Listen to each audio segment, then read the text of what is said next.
I would say that at the core of the challenges we are having is bad behavior, whether it's at the regulator level or the market operator level or the client.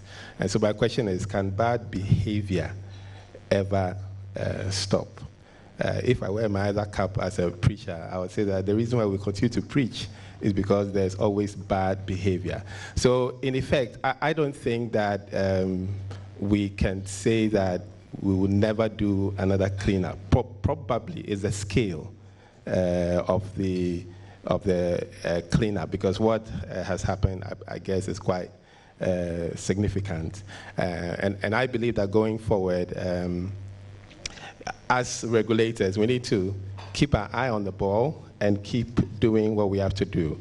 From where I sit, I agree that corporate governance is a challenge, but we have come up with a corporate governance code for listed companies.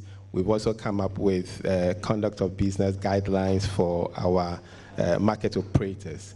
And these guidelines specify things to do with composition of the board, the independence of the board, the fact that it's not just about having non-executive directors on the board, but they must be independent, non-executive directors. We are looking at the fit and proper test. We are looking at some continuous training program for directors to be sure that corporate governance, best practice is applied within our market operators. And we are also putting in place measures to strengthen enforcement, because enforcement is always a challenge. No matter the resources you have as a regulator, you realize that you still need to put in some more effort in the area of enforcement, because human behavior, for what it is, would want to find ways around. So I believe that on a continuing basis, as regulators, we'll continue to keep our eye on the ball and deal with issues as they come up, rather than kicking the can down the road.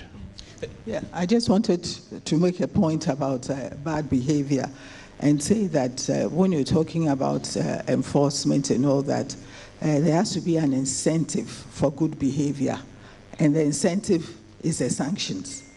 It is a sanction.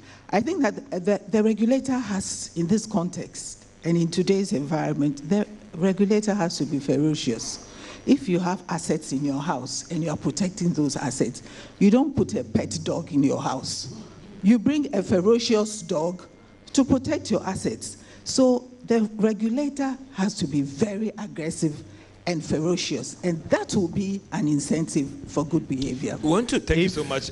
If I can just come in, talking about being ferocious, and I think Dr. Tetteh also mentioned how some company was fined about $600 million. A regulator, you have to work within your enabling act. If I take my enabling act, for instance, you find that the penalty unit I can apply, depending on the sanctions, maybe the highest would be about 4,500 penalty units. That's 12, penalty unit is 12 cities.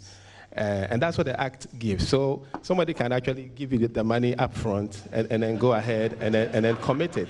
But my hands are tied, because that is the enabling legislation. Okay, so we are talking about how can we make it more punitive, because the incentive must be there. But if it's not punitive, it won't